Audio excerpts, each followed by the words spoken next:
بالله من الشيطان الرجيم.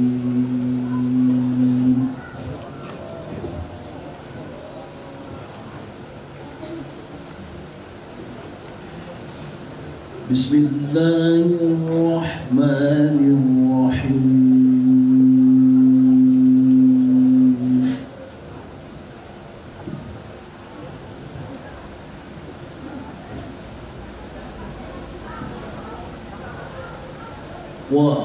واعتصموا بحبل الله جميعا ولا تفرقوا.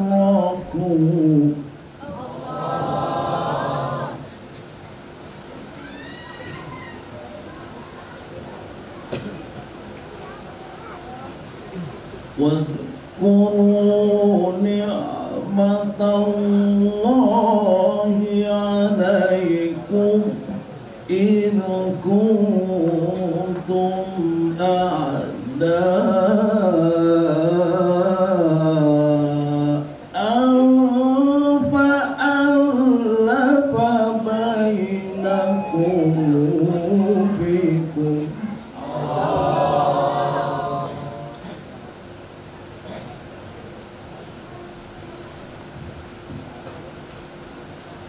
فألف بين قلوبكم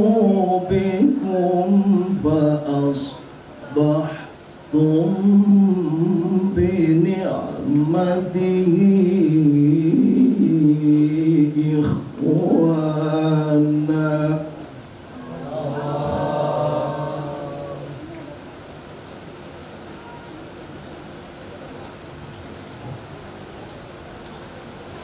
وكنتم على شفا حفرة من النار فأنقذكم منها.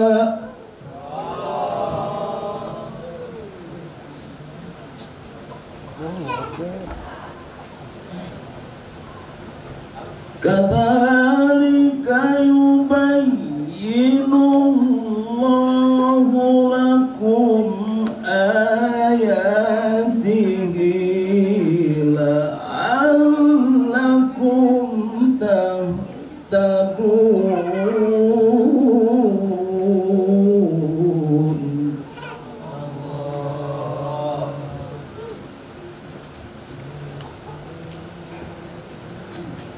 ولتكن منكم أمة يدعون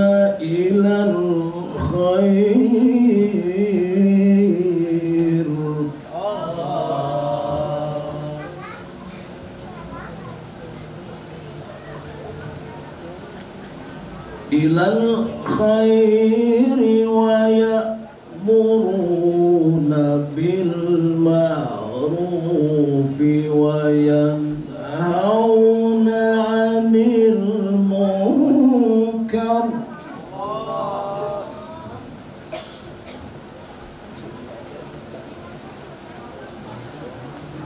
وأولئك هم المفلحون.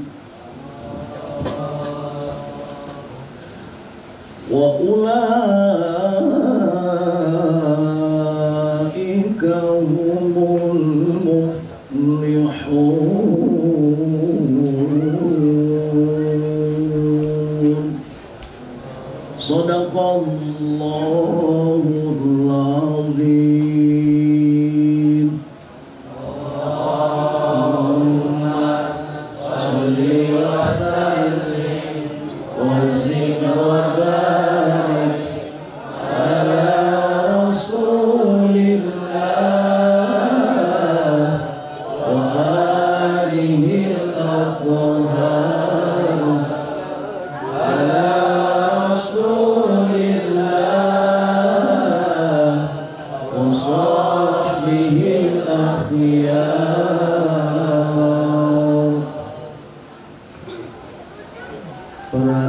asatidzah, ustadzat, dan seluruh santri pesantren Kaligrafi Al-Banlemka yang saya cintai. Kita sekarang sudah masuk ke haflah tilawah yang ke-82, dan mungkin sampai akhir pertemuan kita masih ada 1 atau 2 kali lagi acara haflah tilawah kita. Tetapi istimewanya malam haflah tilawah sekarang itu karena sekarang diiringi dengan suatu acara istimewa, yaitu santunan kepada para pelukis kaligrafi Lemka terdampak pandemi. Ya tentu bertanya-tanya siapa itu pelukisnya di sini, gitu ya. Tapi di sini para pelukis kaligrafi Lemka yang terdampak pandemi. Para pelukisnya adalah ini yang di depan saya, seluruh santri, para asatidzah adalah para pelukis kaligrafi yang ikut terdampak pandemi. Karena ada yang ikut batuk-batuk, ada yang pusing dan sakit kepala, dan mungkin ada juga yang uangnya belum datang-datang karena adanya pandemi. Kok bisa begitu ya? Jadi ceritanya pada bulan puasa kemarin saya mengisi workshop dan pameran kaligrafi di Universitas Indonesia. Nah, entah karena kebetulan 6 lukisan saya itu terjual dan diborong oleh Basnas dengan harga 50 juta. Itu 50 juta itu katanya dengan sandi untuk para korban dan para pelukis kaligrafi yang terdampak pandemi. Yang penting kami membeli lukisan ini seharga 50 juta. Nah tentu luar biasa itu ya, 50 juta itu untuk 6 lukisan. Tetapi lukisan-lukisan itu sendiri yang 6 buah itu harganya cuma 15 juta. Jadi lukisan-lukisan kecil 30 kali 30, ada yang 20 kali 50, ada yang 50 kali 60. Nah seluruhnya saya hargakan 15 juta, tetapi dikasihnya 50 juta. Ini katanya untuk pelukis yang terkena wabah pandemi. Mungkin saya gitu, jangan saya jangan terkena wabah itu gitu ya. Yang penting ini uangnya 50 juta. Nah tapi karena uang itu lebih banyak dari harga lukisan, maka saya hanya akan mengambil 15 juta saja. Yang 35 jutanya akan dibagikan, kira-kira begitu. Jadi 35 jutanya akan dibagikan.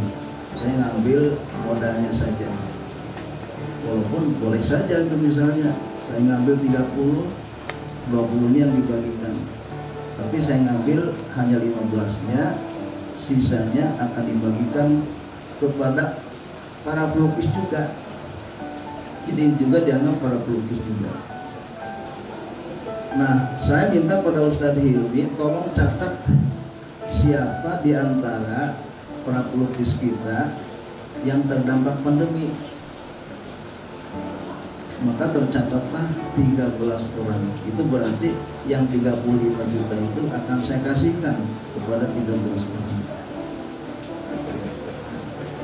Seharusnya uang itu diberikan kepada para pelukis kaligrafi terdampak pandemi yang ada di Indonesia. Tapi bagaimana mencarinya?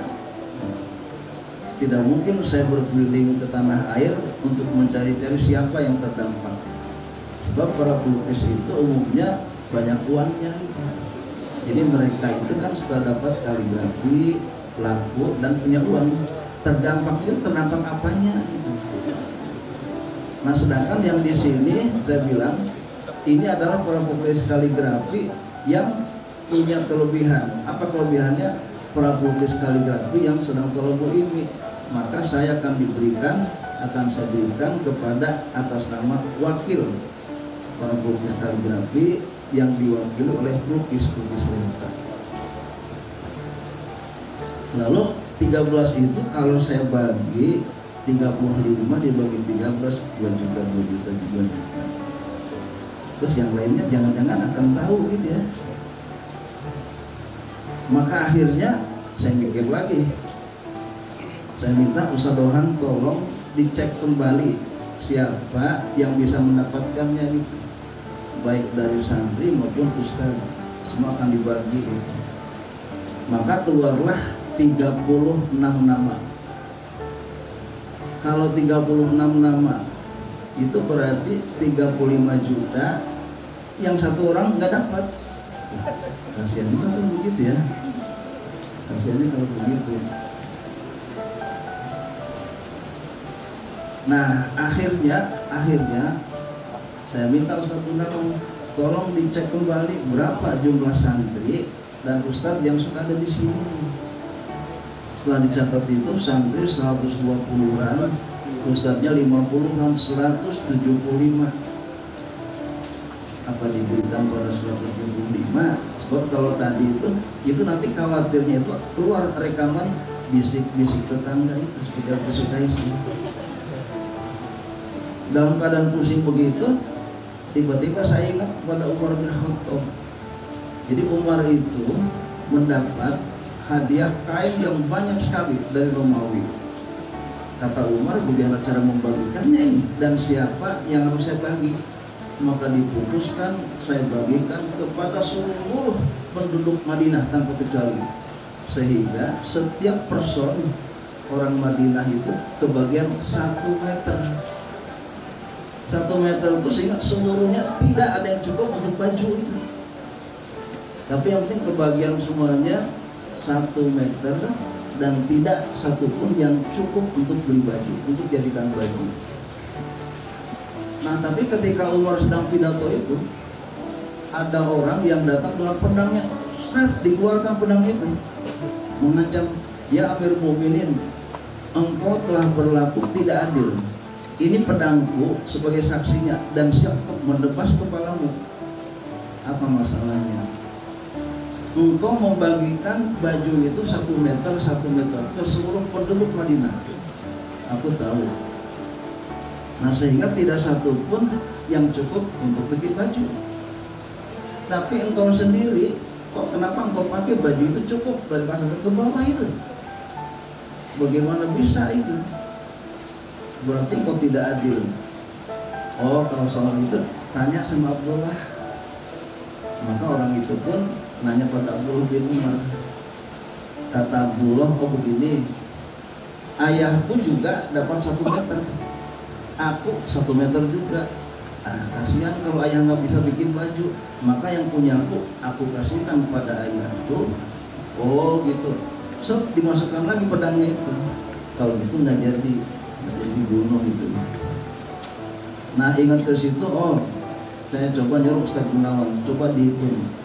Maka terhitunglah sebanyak 170-an, sehingga secara rata kebagian masing-masing 200.000 rupiah. Jadi masing-masing akan kebagian 200.000 rupiah. Ustaz Hilmi juga 200.000, Ustaz Dohan juga, Ustaz Imam juga itu. Dan yang ini pun seluruhnya masing-masing dapat 200.000 rupiah. Bisa untuk beli cat, bisa juga untuk nanti jajan ke sekolah, lumayan ya. Kalau di penduduk Madinah itu nggak cukup untuk jadi 1 baju itu, tapi kalau 200.000 saya cukup.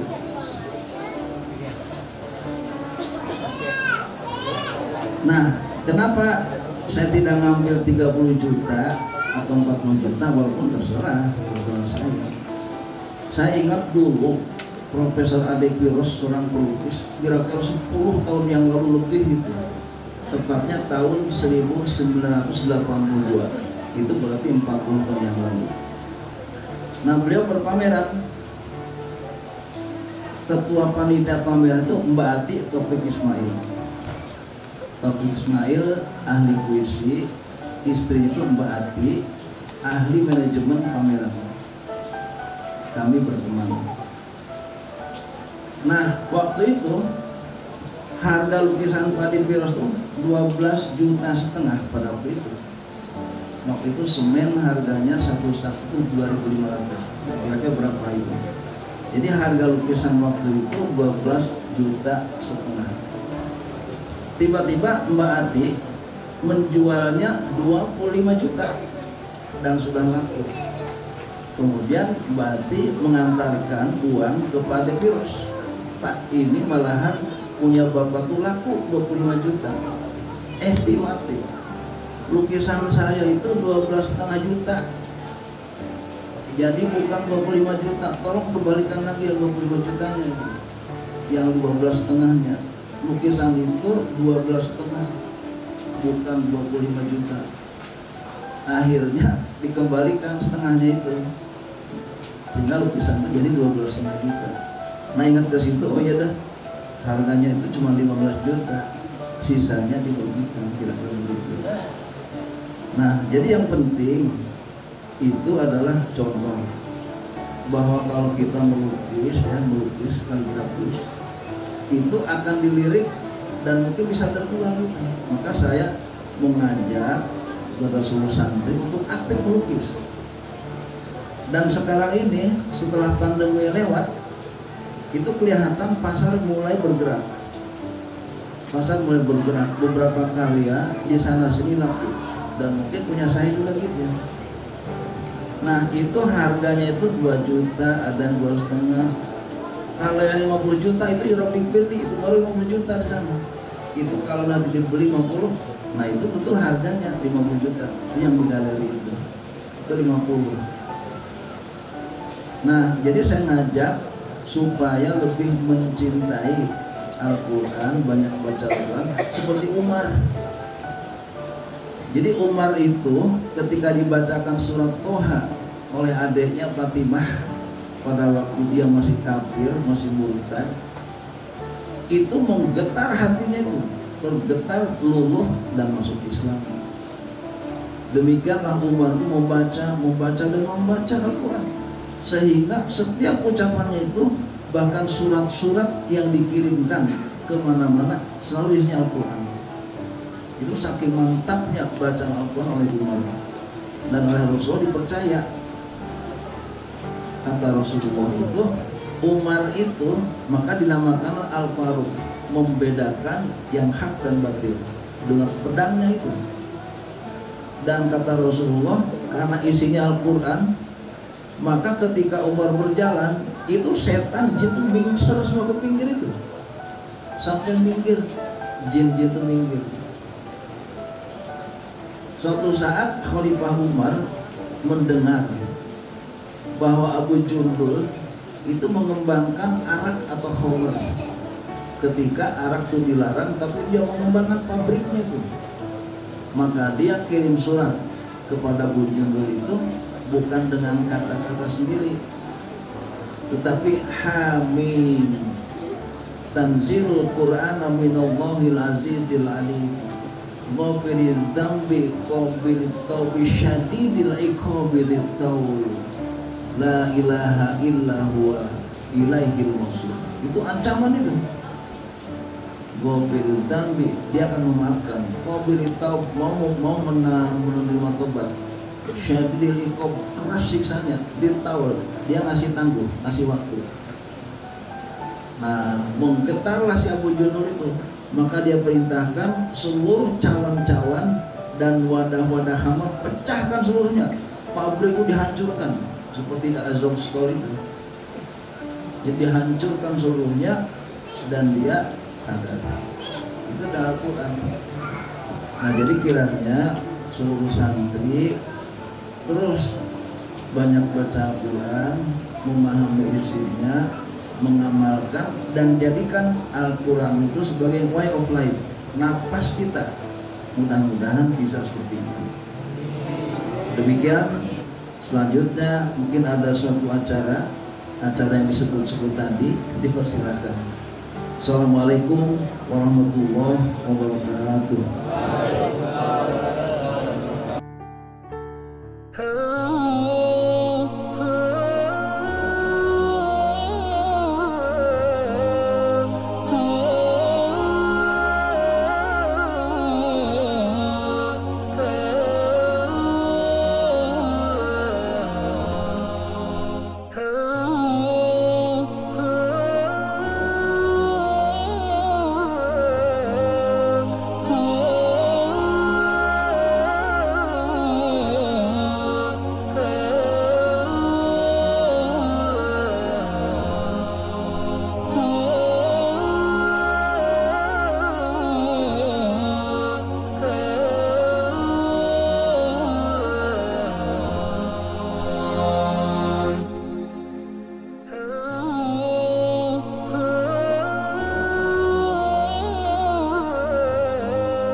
Just